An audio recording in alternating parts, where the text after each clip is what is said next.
अच्छा, बिस्मिल्लाहिर्रहमानिर्रहीम। कर रहा था। अ, आज का जो टॉपिक है वो बेसिकली फायर बेस के साथ इंटीग्रेशन, आप कैसे इंटीग्रेशन करवाते हैं। ठीक है, फायर बेस।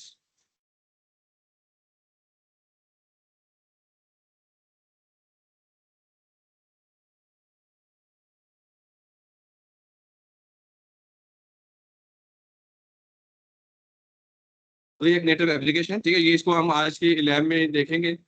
तो सबसे पहले जो है ना, क्योंकि इसमें थ्योरी तो हम पढ़ते ही रहेंगे, साथ हम एक प्रोजेक्ट क्रिएट कर लेते हैं।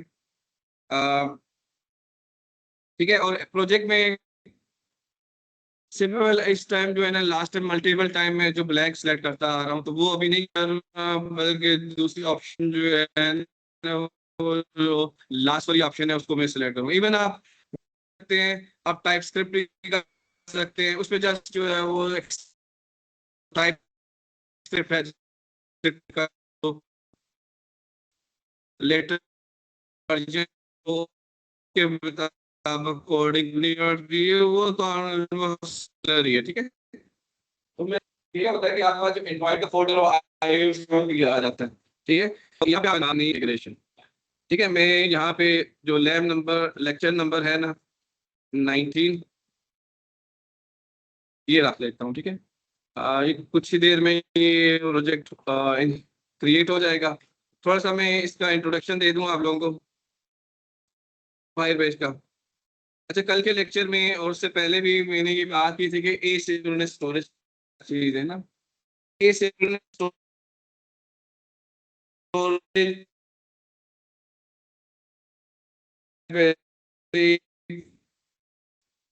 इंफॉर्मेशन स्टोर करते हैं। ठीक है, अब ये डेटाबेस से डेटाबेस से उसका कोई लेना देना नहीं, तो आप सिंपली ये बताओ इंटरनेट वो काम अगर कर सकती है, यानी कि उसमें ऐसा कोई काम फंक नहीं है, तो फिर क्लाउड स्टोर इंफॉर्मेशन स्टोर आप एसिंक्रोनस में आप लोग स्टोरेज भी आप स्टोर करवा सकते हैं।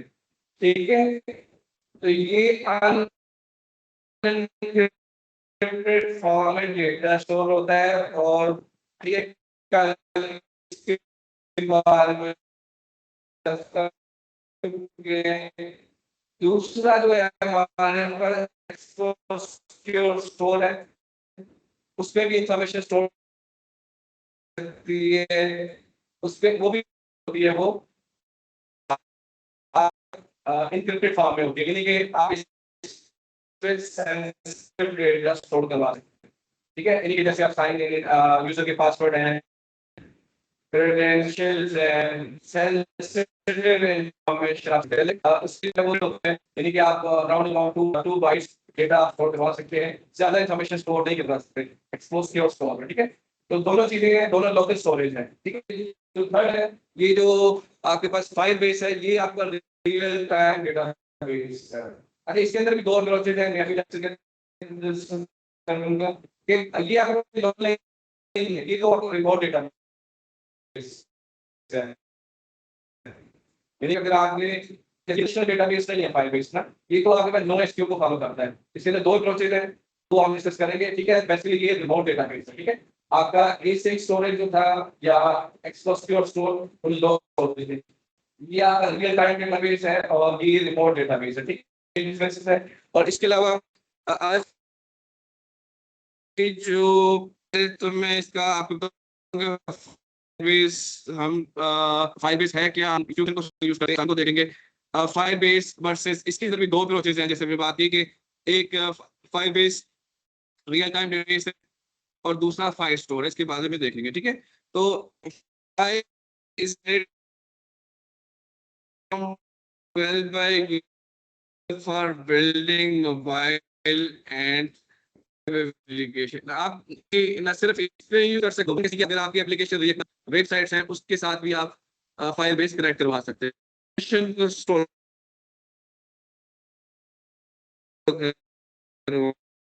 ठीक है, इट प्रोवाइड्स टू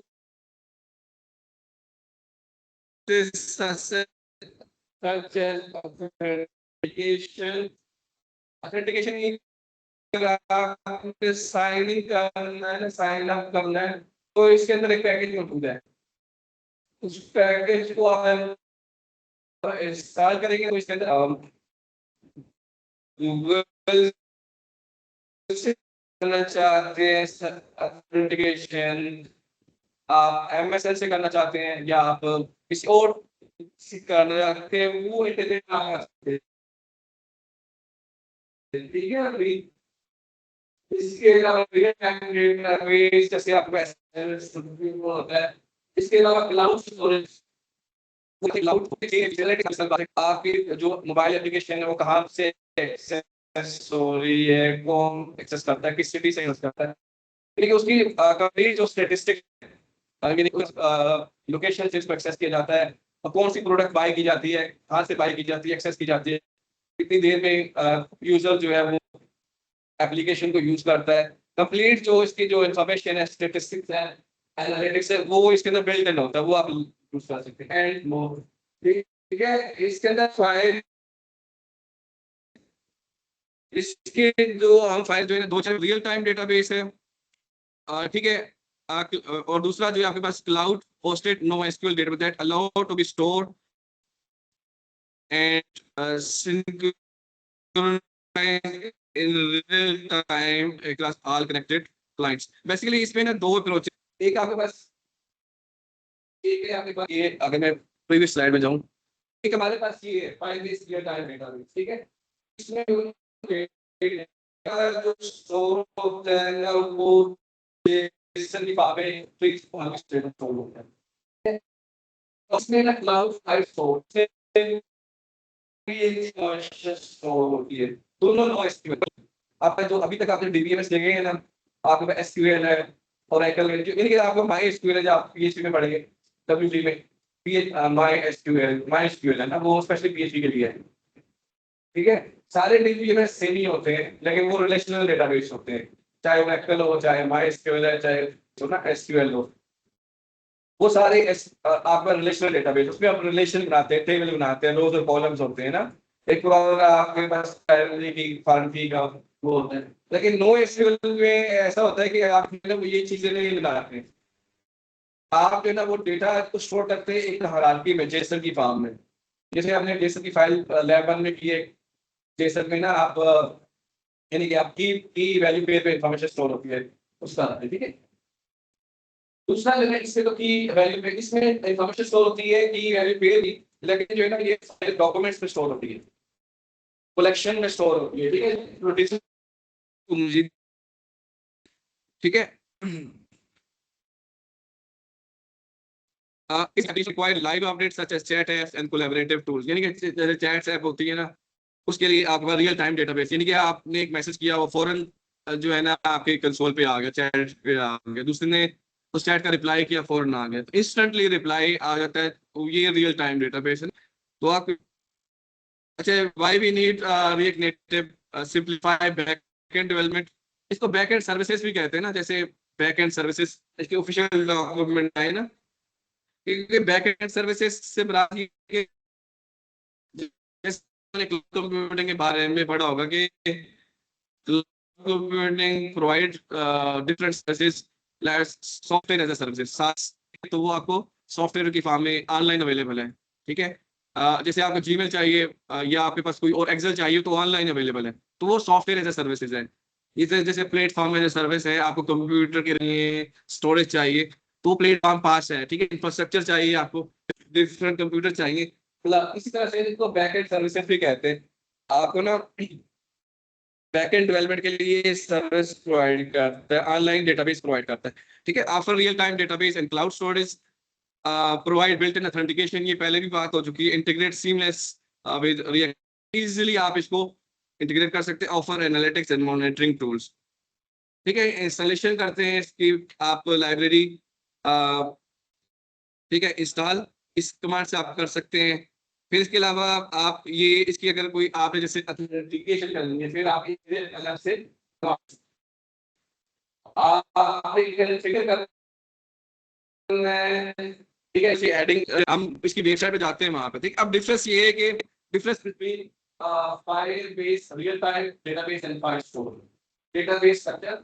इसमें जो फाइल बेस इसमें जेसन की फॉर्म में होता है डेटा, यानी कि इस तरह से होता है कि आपके पास जैसे आपने ना कोई मतलब स्टूडेंट है, इसमें आप डेटा स्टोर कर रहे हैं और इसमें फॉर एग्जांपल स्टूडेंट्स का आपके पास है, ठीक है। आपके पास देखिए जो है और इसके अंदर फर्दर जो है वो जिसे हम कल कर रहे थे, जैसे कि अली है, सॉरी नीम है यहाँ पे और अली, इसके बैकएंड पे इस तरह से स्ट्रक्चर होगा, यानी कि इसके अंदर एज या आईडी क्या है, आईडी आईडी 1 यहाँ पे कॉमा, तो यानी कि ये जेसन की फॉर्म में डेटा स्टोर होता है। Jason Jason actually stand for JavaScript object notation, Jason stand for JavaScript object notation, ये जेसन की फॉर्म है, ठीक है। उसमें जो डेटा स्टोर होता है ना फाइल में स्टोर होता है, फाइल में डॉक्यूमेंट में डेटा स्टोर, इसलिए दोनों ही नॉन एसक्यूएल है। नॉन एसक्यूएल लेकिन वो रिलेशनशिप जीपीए बस नहीं है। क्यूरिंग ऐसे लोग क्यूरिंग कई बार वो भी डेटाबेस होता है उससे आप डिलीट करते हैं, अपडेट करते हैं, यानी आपने नाम अपडेट करना हो, डिलीट करना हो, तो उसमें limited to storage and filtering, इसमें जो आपके कंपाउंड क्यूरिंग और पेजिनेशन के ऑप्शन है, स्केलेबिलिटी स्केल छोटे को फाइल ये क्या आपको देखें जो फाइल बेस है ना वो अभी मैंने कहीं से देखा था कि वैसे भी रिकमेंडेड नहीं है आप फाइल स्टोर यूज करें, वो रिकमेंडेड है। अगर आपको स्मॉलर एप्लीकेशन है फिर आप इसको file based real time reviews use करेंगे, ठीक है।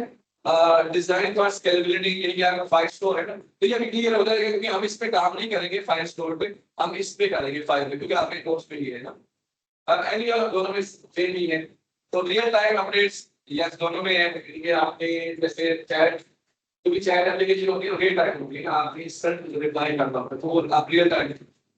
ये देखिए डेटा मॉडल जेसन बेस्ड है, ठीक है। ये है नोएस, ये भी नोएस की है, सही बात है। अब कलेक्शन है, ये कि जो डेटाबेस होता है ना वो कलेक्शंस की फॉर्म में या डॉक्यूमेंट की फॉर्म में स्टोर होता है। देखिए अगर राइट ऑपरेशन करना है तो आपने ये कोड लिखते हैं, ठीक है। इमेज सबसे पहले जो है ना आप क्या करते हैं कि इसको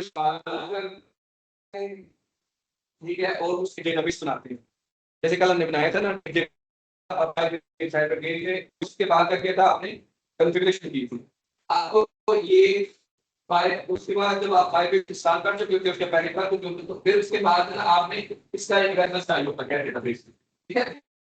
डेटाबेस का रेफरेंस होता है गेट डेटाबेस का रेफरेंस और ये वेबसाइट होता है सेट, इसलिए राइट कर रहे हैं डेटाबेस के लिए आप ये रजिस्टर कर रहे हैं, जैसे साइन अप एक रजिस्ट्रेशन प्रोसेस है ना, आप डेटाबेस में कोई एंट्री करते हैं या कोई कार्ड नहीं प्रोडक्ट ऐड करते हैं तो सबसे पहले आपका काम क्या होता है कि आप ना उस डेटाबेस के साथ कनेक्ट होना, डेटाबेस को एक्सेस यूजर को एक्सेस करते हैं। वेब पर क्या करते हैं, आप फंक्शन ये करते हैं कि आप लेफ्ट के अंदर वो बताते हैं कि इस डेटाबेस के अंदर जो है वो, यानी कि ये डेटाबेस का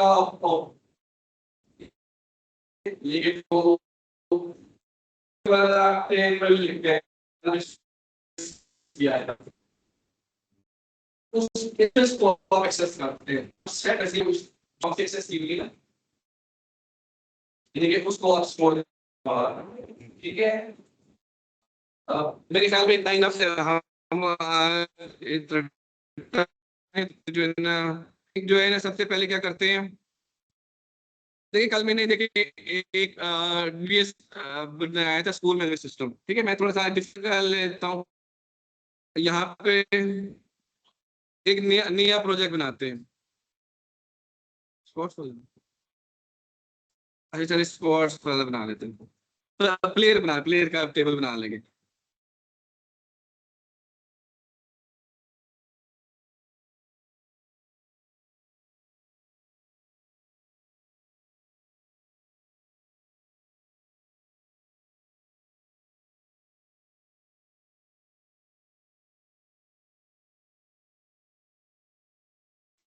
इसमें सबसे पहले आपने ना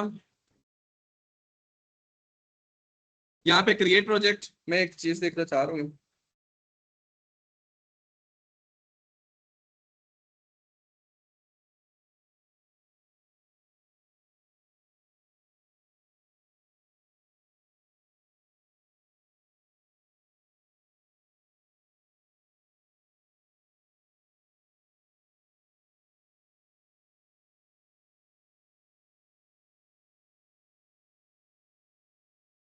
ठीक है, आप देखें, आपने इससे पहले क्या करना है, ठीक है आपके पास आ नहीं रहा। मैं इस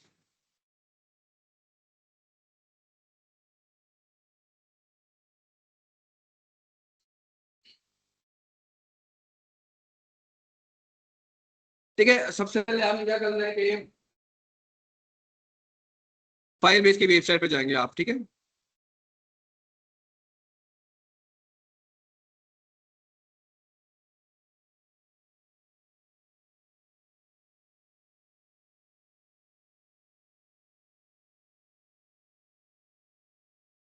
मैं साइन आउट करता हूँ, वैसे मुझे पासवर्ड नहीं पता है।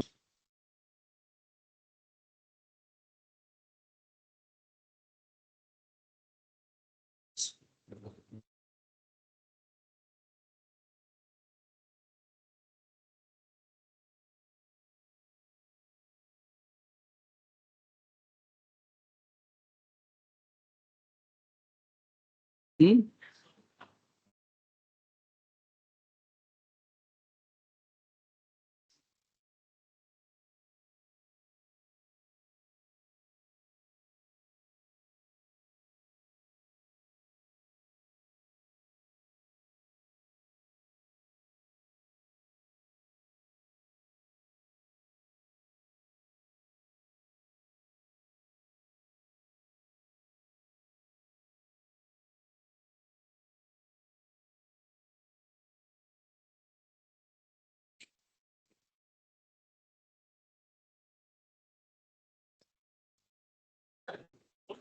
क्या नहीं, बोर्ड पे कुछ बैठे।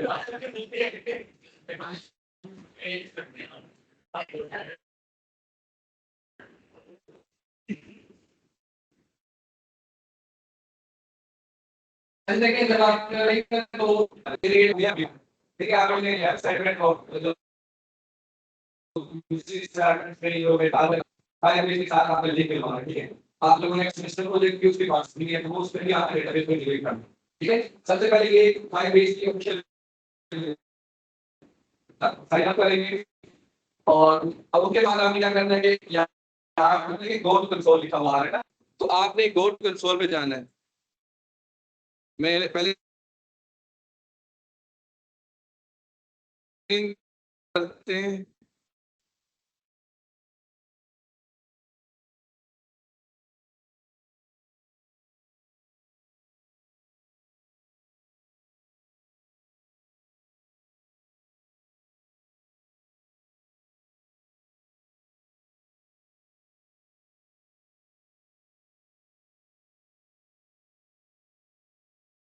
देखिए आर्टिस्ट साइन मैं आप लोगों को स्टेप बताने के लिए मैंने ये किया, नहीं तो अदरवाइज इस स्टेप पे थोड़ा टाइम लेते हैं ना वो।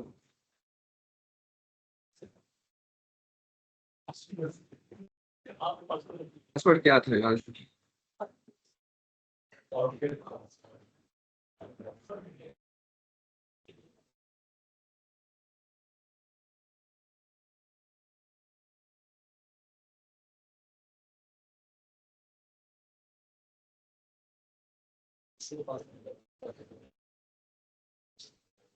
मेरे ख्याल में ओके तो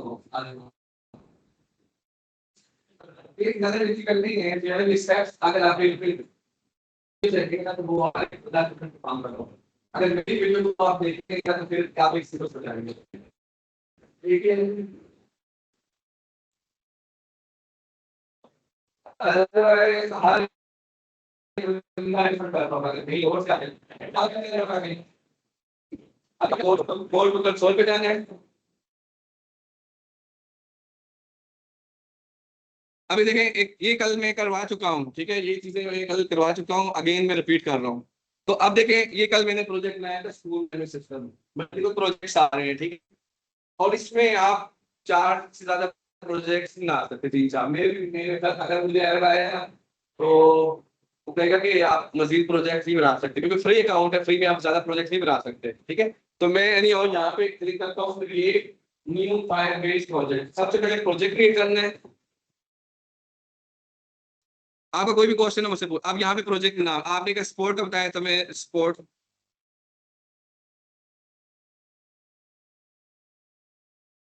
ठीक है, मैं ये सिलेक्ट कर लेता हूँ।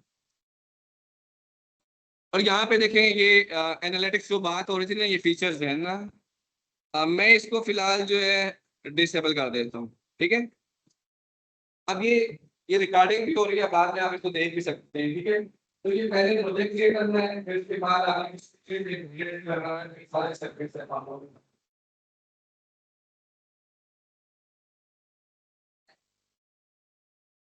ये तो ऑनलाइन भी कर रहे हैं, और इसलिए तो लेकिन ये आपको जो है ना, अगर आपने ये मुझे ये देता है आपको कम से कम एक्सपायर होता है। अगर आपने आपको प्रोजेक्ट्स के लिए लेनी है तो फिर आप देनी पड़ती है, जैसे कि आप ये 1 महीने बाद आप देखिए नेक्स्ट पे आपने योर प्रोजेक्ट इज रेडी, आपने कंटिन्यू के बटन पे क्लिक करना है।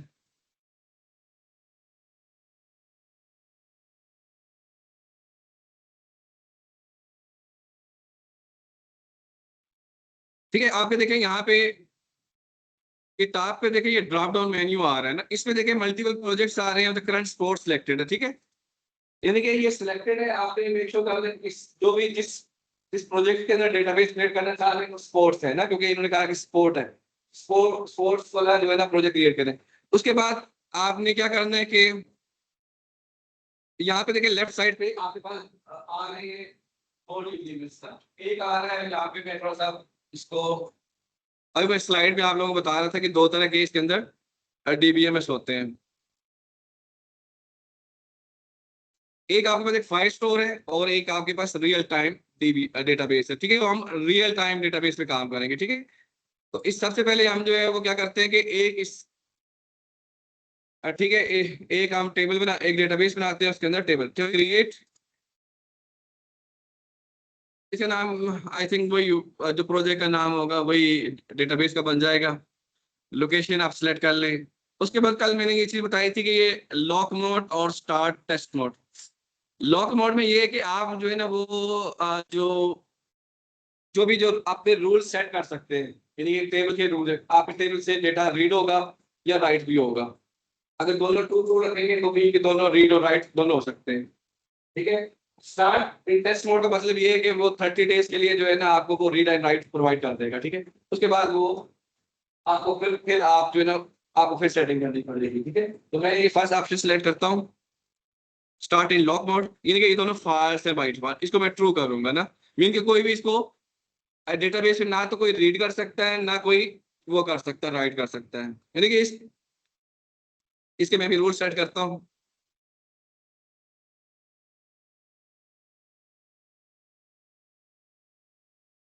ठीक है, तो ये जो रूल्स की बात होगी ना, यहाँ पे फास्ट से फास्ट के केस में लॉक मोड के अंदर ना तो आप डेटाबेस में एंट्री कर सकते हैं ना वो रीड कर सकते हैं ना, नहीं पता हम तो कर ही नहीं सकेंगे। तो यहाँ पे जो रूल्स है ना वो यहाँ पे आप इसको ट्रू ट्रू कर दें। अब यहाँ पे देखिए मल्टीपल ऑप्शन आ रही है ना, वो उसको आप कर सकते हैं, मतलब टाइम लिखेंगे ना इतने टाइम के लिए आप ट्रू कर सकते हैं, वो कर सकते हैं, मैं दोनों को ट्रू ट्रू कर देता हूँ। और जो टेस्ट मोड थी ना उसमें बाय डिफॉल्ट क्या होता है, दोनों ट्रू होते हैं, ठीक है। इसको मैं पब्लिश कर देता हूँ। अब क्योंकि ये नॉन रिलेशनल डेटाबेस है ना, तो इसमें जेसन की फॉर्म में डेटा स्टोर होता है, तो इसमें सबसे पहले आपने क्या करना है कि डेटाबेस आना है, जैसे मैं वहां पे बता रहा था, ठीक है। तो आपने जो देखिए आपके पास ये यूआरएल आ रहा होगा ना, आप इस प्लस पे क्लिक करना है आपने, ठीक है। आपने देखिए स्पोर्ट्स है, इसमें कोच होगा, प्लेयर्स होंगे, ठीक है। मैं यहाँ पे जो प्लेयर क्लिक करता हूँ तो प्लेयर का मैंने ना वो बनाना है, टेबल बनाना है, तो टेबल इस तरह से बनाते हैं, इसमें डिफरेंट, ठीक है, ठीक है। तो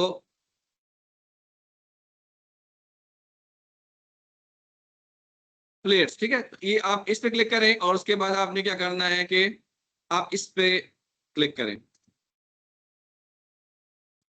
ठीक है, ये पेज का जो है ना वो क्रिएट हो गया होगा, ठीक है, लास्ट जस्ट पे करेंगे ना इसमें वो हो जाएगा। अब इसके अंदर जो है ना आपने जो है ना वो जैसे कहा था ये जीरो, ये जीरो किस चीज को इंडिकेट कर रहा है कि ये इसकी फर्स्ट रो है। इसी तरह से अगर एक और रिकॉर्ड होता है ना उसमें आप वन लिखते हैं, अब आपके सामने करते हो यहाँ पे जीरो लिख, आप कुछ और भी चीज लिख सकते हैं, यहाँ पे रिकॉर्ड 1 0 और इसके नीचे आप आईडी और आईडी जो है वो 1 कर देते हैं, प्लेयर आईडी 1, ठीक है। और इसका जो अब इसका जो नेम है अली, और ऊपर देखिए आईडी जो है वो ऑटोमेटिकली वो जो है ना आपके पास इंटीजर आ रहा है ना, और ये आपका अल्फान्यूमेरिक ABC, और इसकी एज कर लेते हैं, ठीक है। ये मैंने ना एक रिकॉर्ड एंटर कर लिया है। उसके बाद अगर एक और रिकॉर्ड एंटर करना है तो आप देखें यहाँ पे क्या करेंगे आप 0 1 कर दें, और यहाँ पे आईडी, ये आप क्या कर रहे हैं असल में देखिए ये तो आप फर्स्ट टाइम एक तरह का स्ट्रक्चर क्रिएट कर रहे हैं ना, लेकिन आप जो यूजर है जो नॉर्मल यूजर हो यहाँ से भी तो नहीं करता, ये फर्स्ट टाइम स्ट्रक्चर बनाने के लिए हम ऐसे काम करें।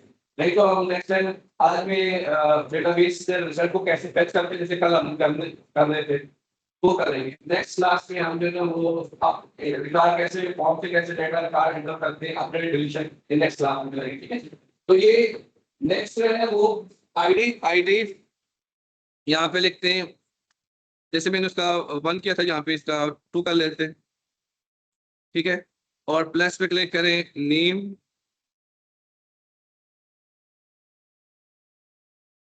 और इसमें ठीक है ये कर लेते हैं। उसके बाद आपने इस प्लस पे क्लिक इस ऐड के बटन पे क्लिक करना है, ठीक है। तो कल भी ये हमने स्टेप किया था, आज हम फिर कर चुके हैं, ठीक है। ये देखिए 2 रिकॉर्ड्स हैं, इस पे क्लिक करेंगे तो ये एक्सपैंड हो गया ना ये इसको ये 2 रिकॉर्ड्स, ठीक है, एक रिकॉर्ड 2 रिकॉर्ड। हम क्या कर रहे हैं कि आप फाइल बेस्ड इंटीग्रेशन कैसे करते हैं, ठीक है। अब हमने ये कर लिया है, हम इसको क्लोज कर देते हैं। हम जो है ना तरह से यहाँ पे जाते हैं, इसको यहाँ पे क्लिक करते हैं, सेटिंग में जाना है आप लोगों ने। अच्छा इसमें फॉर सिंपलिसिटी कानून में बात कर रहा था तो जैसे आप तीन तरह की एप्लीकेशन बना सकते हैं, एंड्रॉइड की एप्लीकेशन बना सकते हैं, आईओएस की बना सकते हैं, वेब की बना सकते हैं। तो वेब की जो इंटीग्रेशन है तो वो आसान है, ठीक है।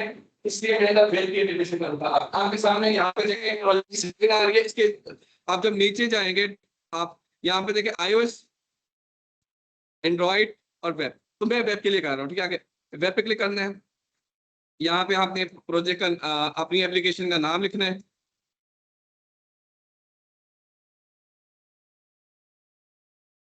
ऐप और रजिस्टर ऐप, इस पे क्लिक करना है, ठीक है।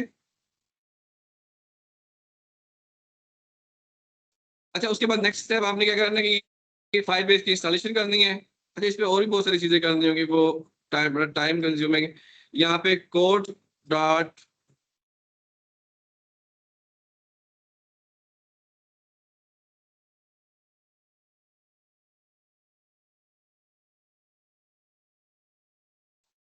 मैंने ये नया प्रोजेक्ट बनाया है। अच्छा इस पे सॉरी ये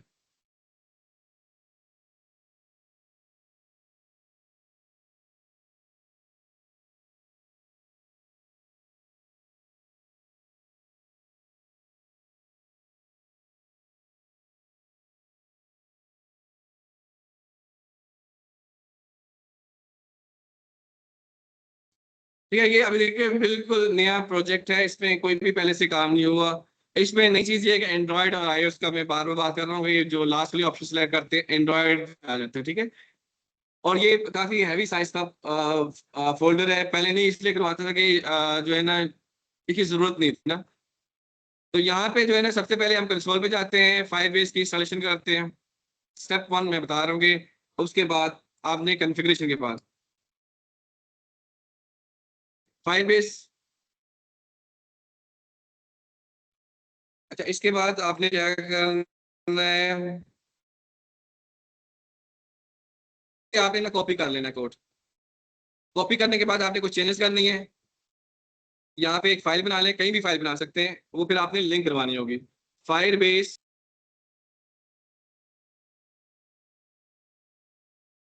config .js, ठीक है, कंट्रोल वी करें, ठीक है, और ये एक्स्ट्रा कमेंट्स ये जो है ना मैं डिलीट कर देता हूँ।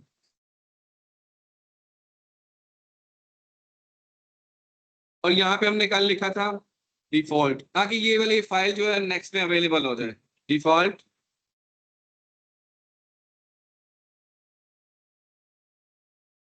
ठीक है, ये इसके बाद हमने क्या करना है, इसको वेब पे चेक करना है, तो इसलिए वो वेब वाली वो भी करनी होगी हमें। चलो ये हो जाती तो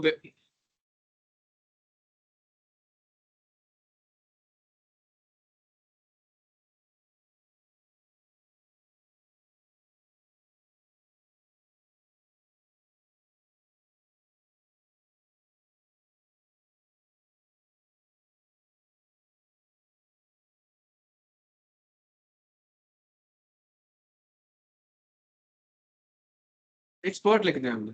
Export।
अच्छा, इसके बाद जो क्योंकि वेब पे करने के लिए वो डॉक वाली डॉक्यूमेंट ऑब्जेक्ट वो वाली भी कर लेते हैं।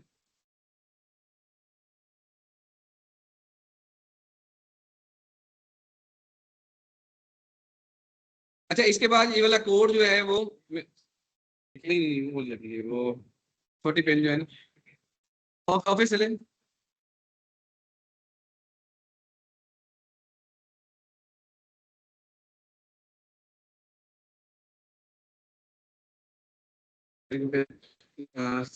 इंटर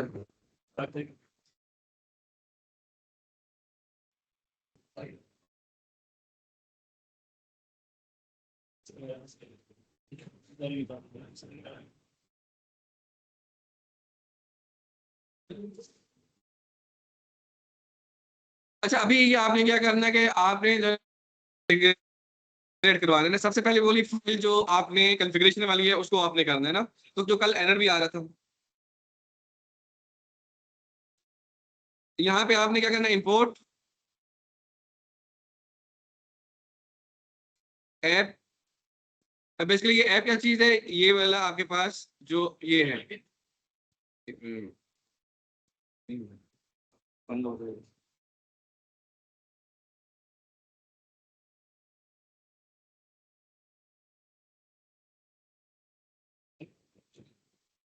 ठीक है, ये जो ऐप है ना, मैं इसमें पहले एक पी और ऐड कर देता हूँ ताकि क्लियर हो जाए कि ऐप में एक और पी ऐप है स्लीवर। आप इंपोर्ट कहाँ से करना है, उस फाइल से इंपोर्ट, फिर आपने सिंगल कोट्स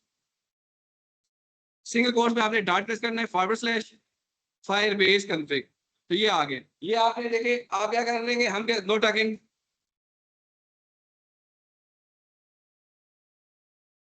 ठीक है, ये आप उस फाइल के साथ यानी कि जो ऑनलाइन डेटाबेस है उसके साथ इंटीग्रेट करवा रहे हैं वो फाइल मैंने, ठीक है, क्या करना है हमने अ,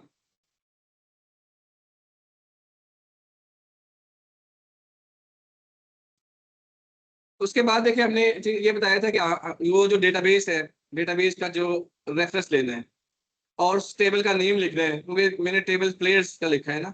तो वो, तो सबसे पहले हमने एक चीज पढ़ी थी, यूज इफेक्ट। यूज इफेक्ट का हुक पढ़ा था ना, एक यूज स्टेट था। यूज इफेक्ट क्या था, जब भी कोई भी चेंजिंग होती है ना, वो फंक्शन ऑटोमेटिकली कॉल होता है यूज इफेक्ट। तो यूज इफेक्ट का हुक जो है ना हमने यूज करना है, वो हमने यूज करना है इसके अंदर।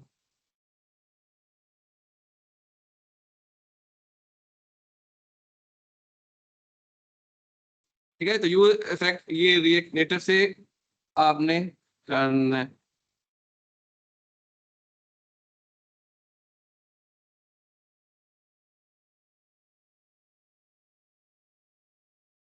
इसके अंदर आपने यूज इफेक्ट का हुक जो है ना, बेसिकली जो है मैंने बताया ना, कोई भी जब जैसे काउंटर पे हमने किया था ना, काउंटर में जब भी कोई चीज चेंज होती थी तो हम ये इस हुक को कॉल करते थे। ठीक है, तो इसमें आपने क्या करना है कि एक एरो फंक्शन लिखना है।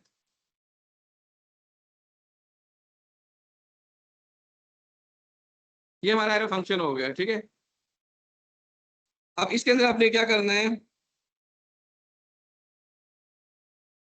हमने ना वो डेटाबेस का वो लेना है, const DB equal to get database.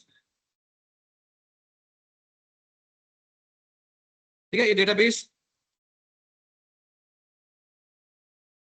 इसके अंदर आपने ना वो ऐप जो है ना वो दे देना है। ठीक है, अब देखिए ये क्या होगा कि आपने जो ऑनलाइन डेटाबेस था, इस फंक्शन के जरिए आपने सिस्टम कनेक्ट करवाया है। ये जो फंक्शन है कैरेट, अभी मैंने करके ये डेटाबेस का एरर आया है, इसलिए मैं इस डेटाबेस को भी आपने इंपोर्ट करवाना है, इस फंक्शन को भी ना। तो ये डेटाबेस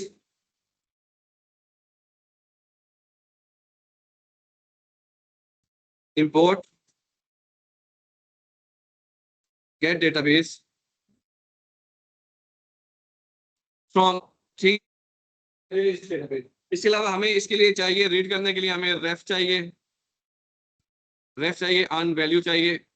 ये दो चीजें चाहिए, इसके बारे में देखते हैं। रेफ मीन, रेफ का जो जो हुक है ना, वो ये करता है कि आप उस डेटाबेस से एक स्पेसिफिक टेबल को आपने फेच करना है। ठीक है, तो यहाँ पे हमने देखे इसको कर लिया। अब यहाँ से आप कंसोल डॉट लॉग करेंगे ना, तो ये डेटाबेस से कुछ ना कुछ इन्फॉर्मेशन आएगी। तो यहाँ पे हम क्या करते हैं,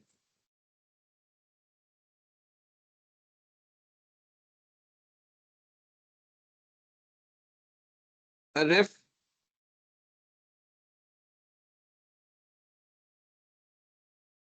इस पे जैसे मैंने बात की थी ना कि पहला जो आपने डेटाबेस का नेम देना है। ठीक है, डेटाबेस का नेम देना है, दूसरा आपने उस टेबल का नेम लिखना है। आप प्लेयर्स, मैं थोड़ा वेरीफाई कर लेता हूँ।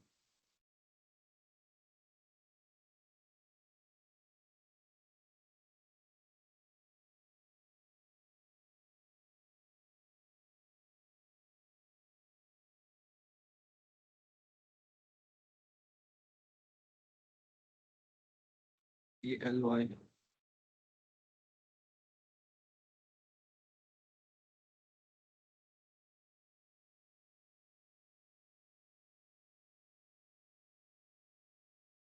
P, P L A Y, P L A, P L ए,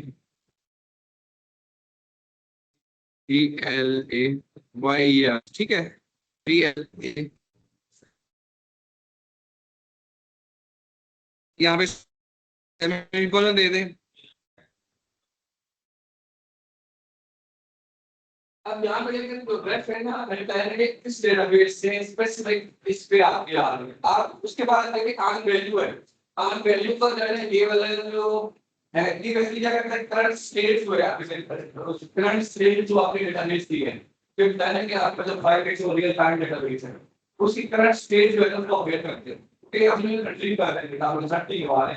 तो आन वैल्यू में आप फंक्शन जो है ना, आन वैल्यू, अगर सर्च करें जैसे आप रन क्या करते हैं, उस टेबल को वेट करने के लिए, उसका रन सेट करने के लिए। आज वैल्यू बेसिकली करंट उसकी स्टेट स्नैपशॉट लेने के लिए, करंट का जो भी स्टेट है ना, डेटाबेस में जैसे कोई भी स्टोर नहीं, तो वेरीफाई करने के लिए हम आज वैल्यू को यूज करेंगे। ठीक है,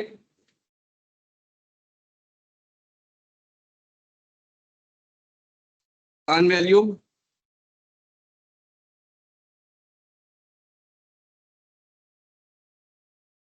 अब इसका भी आपने ना एरो फंक्शन लिखना है, अन वैल्यू, और इसमें आपने ये ऊपर वाला आपने टेबल देना है, ये वाला आपने रेफरेंस देना है, और फिर उसके बाद सॉरी, इसमें थोड़ी सी मिस्टेक हो रही है यहाँ पे।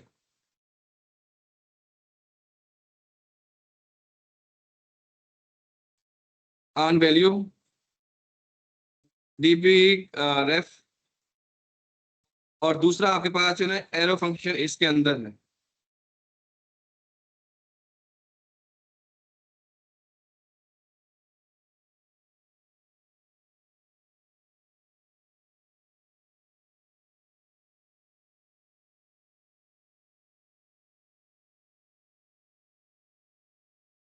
स्नैपशॉट, देखें ये ऑन वैल्यू का जो हुक है या फंक्शन है, बेसिकली ये क्या कर रहा है कि करंट जो स्नैपशॉट है, करंट जो सिचुएशन है उसकी, वो आप उसका स्टेटस लेना चाह रहे हैं। स्नैपशॉट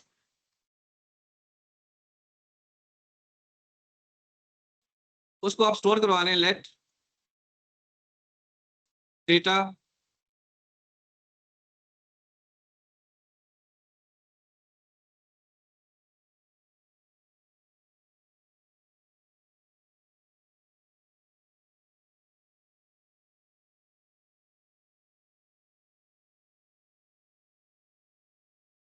मैं इसको कंसोल करके चेक कर लेता हूँ। कंसोल डॉट लॉग डेटा,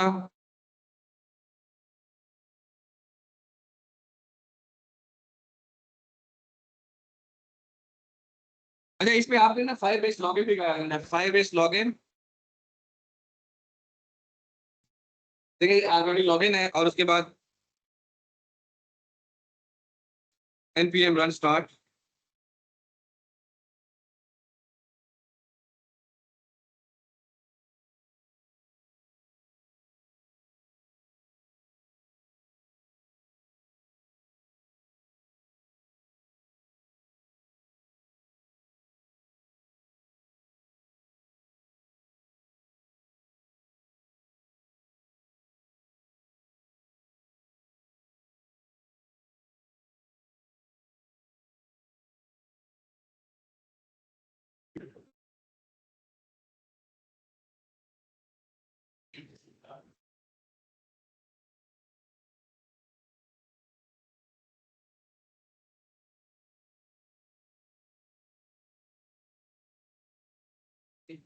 ये कुछ इंफॉर्मेशन आ रही है ना, ये पूरा उस बेस से आ रही है ये ऑब्जेक्ट।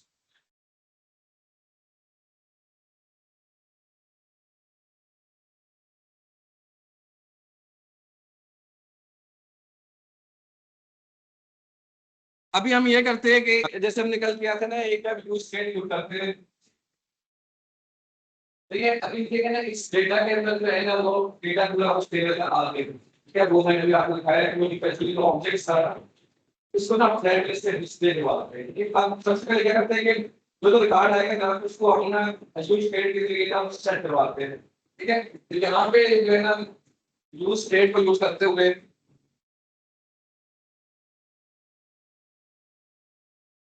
हम यहाँ पे बनाते हैं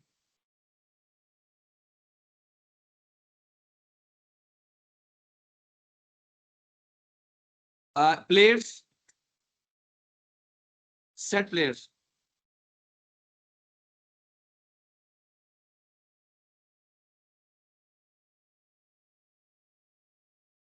यूज स्टेट, क्योंकि मल्टी इंफॉर्मेशन इसको एरे में स्टोर करवाएंगे। और यहाँ पे हम क्या करते हैं कि ये करता हूँ, और यहाँ पे सेट प्लेयर डेटा। ठीक है, ये इस तरह से करते हैं, ये उसको सेट करके फिर हम फ्लैट लिस्ट पे डिस्प्ले करवाना है। मैं डिलीट करता हूँ फ्लैट लिस्ट। आप फ्लैट लिस्ट आपने के लिए अपने, ठीक है, उस डेटा और उस पे डेटा आपने क्या करना है, प्लेयर्स। ठीक है,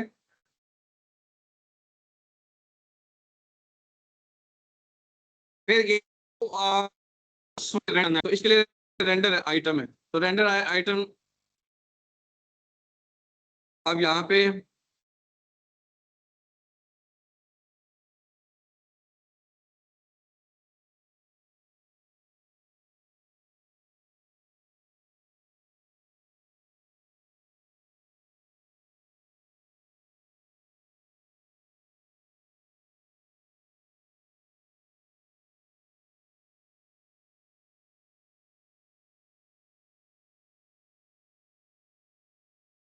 ठीक है, ये तो देखते हैं थोड़ा सा।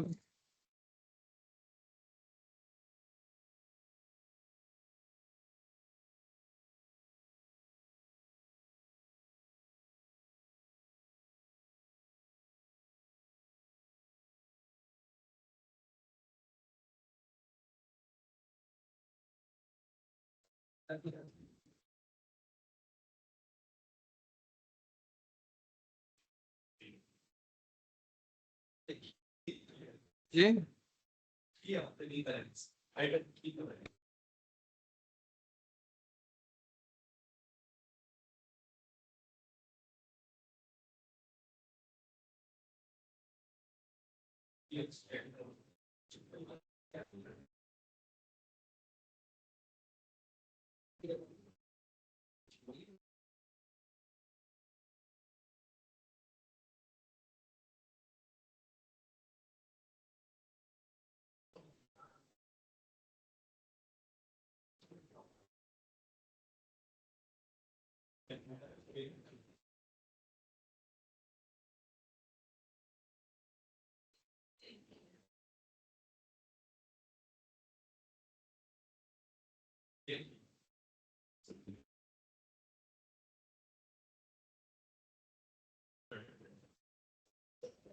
यहाँ पे आइटम डॉट नेम, इस पे डेटाबेस पे क्या रखा था मैंने नाम, वो एक सेटअप में जानना नहीं चाहता वो, इस तरह कुछ वैल्यू रिटर्न करवाना चाह रहा हूँ ना। नेम, आइटम डॉट नेम, ये प्लेट ये वाले हैं। मैं थोड़ा सा इस पे, अच्छा सिंगल कोर्स के अंदर देख रहे ये रेफरेंस मैंने दिया है कि नहीं, प्लेट्स। इस पे थोड़ा सा नेम का भी वो हो सकता है।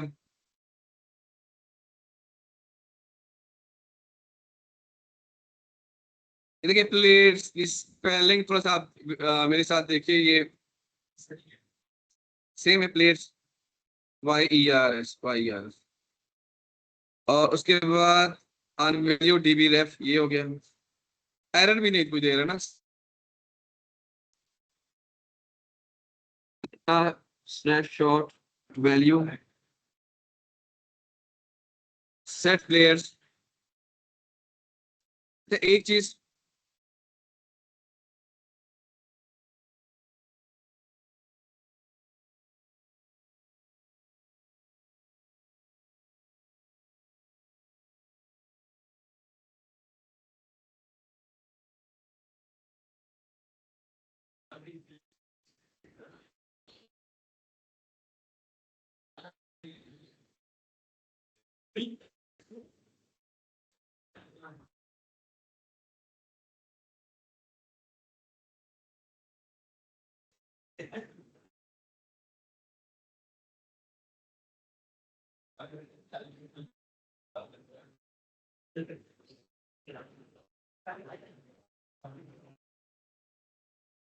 हमारे क्लास में जो बैठे हैं मैं इसकी स्क्रीन को थोड़ा टर्न ऑफ करके मैं फिर इसे देखता हूँ।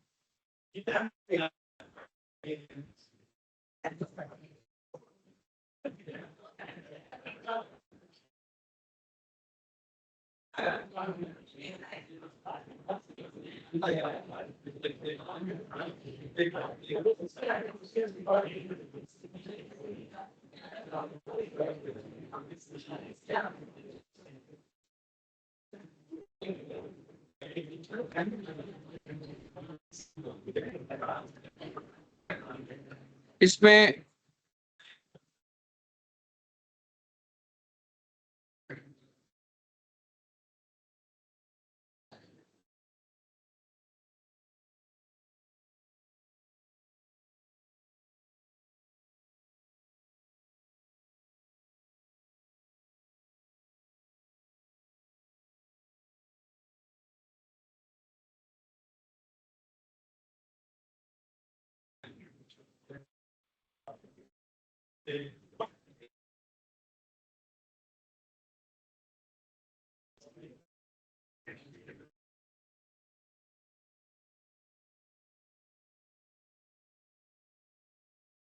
मैं सुबह क्लास से पहले करके आया था, एक अजीब नहीं हुआ है।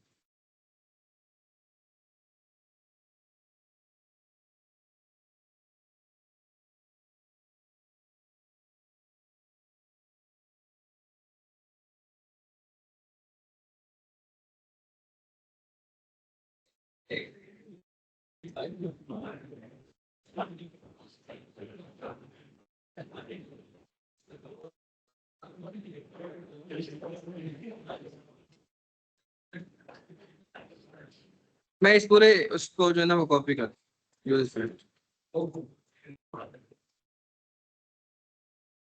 रिटर्न से रिटर्न से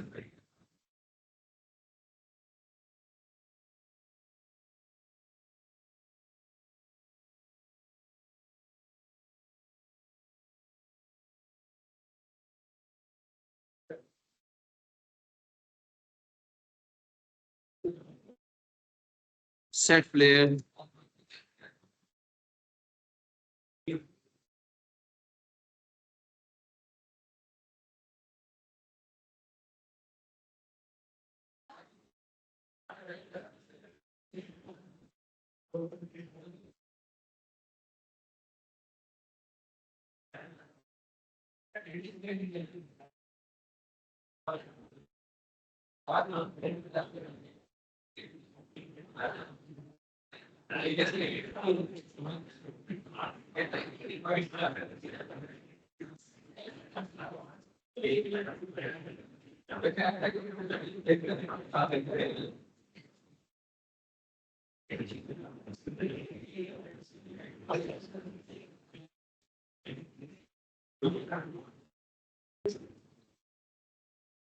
ऐप इज नॉट डिफाइंड।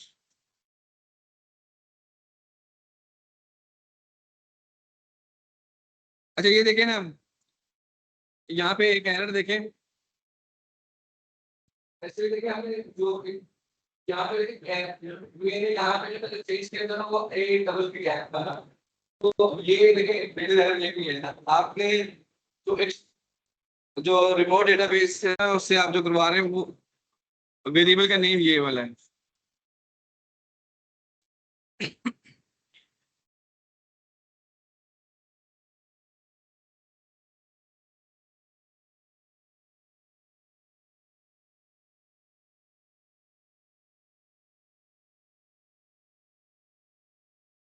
तो प्लेट्स, ये प्लेट्स हो गया, सेट प्लेट ये वाला हो गया, और यहाँ पे अभी आपका जो डेटाबेस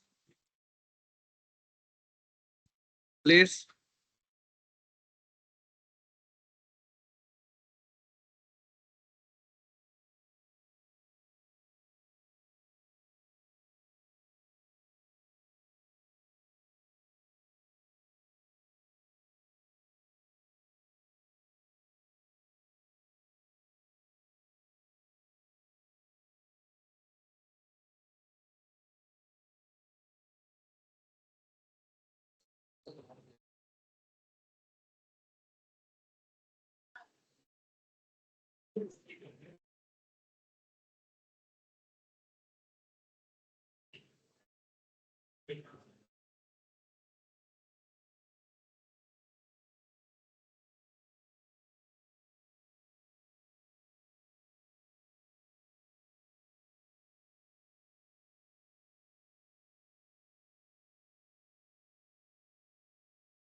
ये असल में ऐसा है ना कि क्योंकि देखिए कोई एरर नहीं आया, ये डेटा आ रहा होगा वहां से ना, तो जैसे ही वो वहां से आएगा यहाँ पे डिस्प्ले हो जाएगा, कोई एरर नहीं है ना। ओके, देखिए कोई एरर होता है ना तो यहाँ पे आ जाता।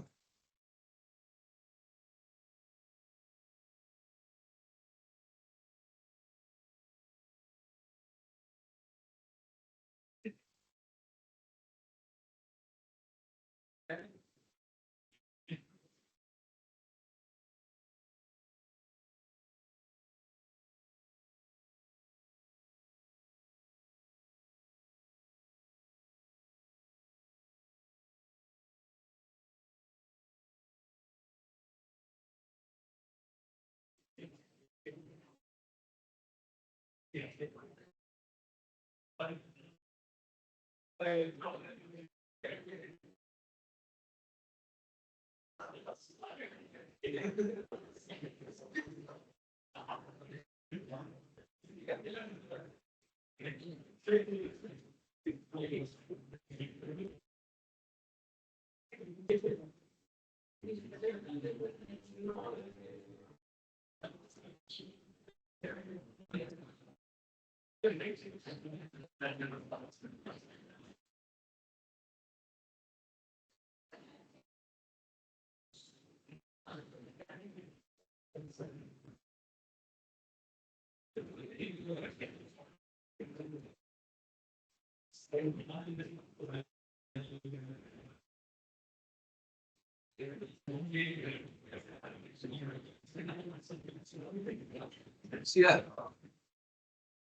ये वाली शायद कमांड में रन नहीं की है।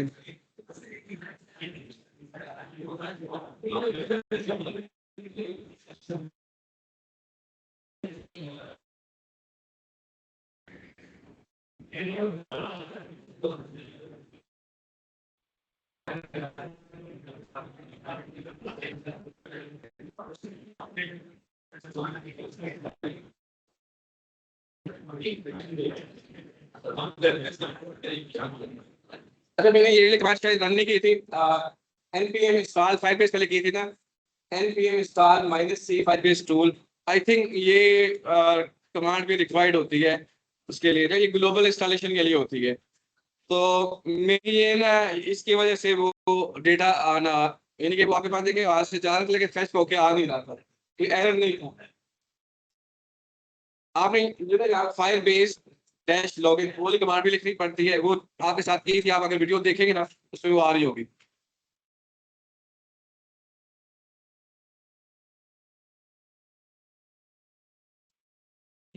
कि मैं इससे पहले ये कर चुका हूँ यहाँ पे ना, तो मैं यहाँ पे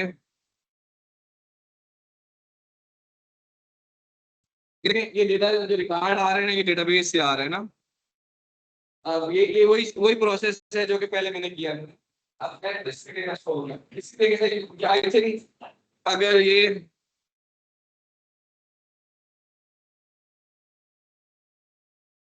एग्जैक्टली दोनों सेम कोड है, अभी यहाँ तो काम करना चाहिए ना। तो वो जो है ना, ये file base npm install -c install जो है ना वो मैंने इंस्टॉलेशन नहीं की थी।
हाँ, ये देखिए डेटा अभी आ रहा है ना। अभी ये जो बेसिकली ये वाला रन किया था, तो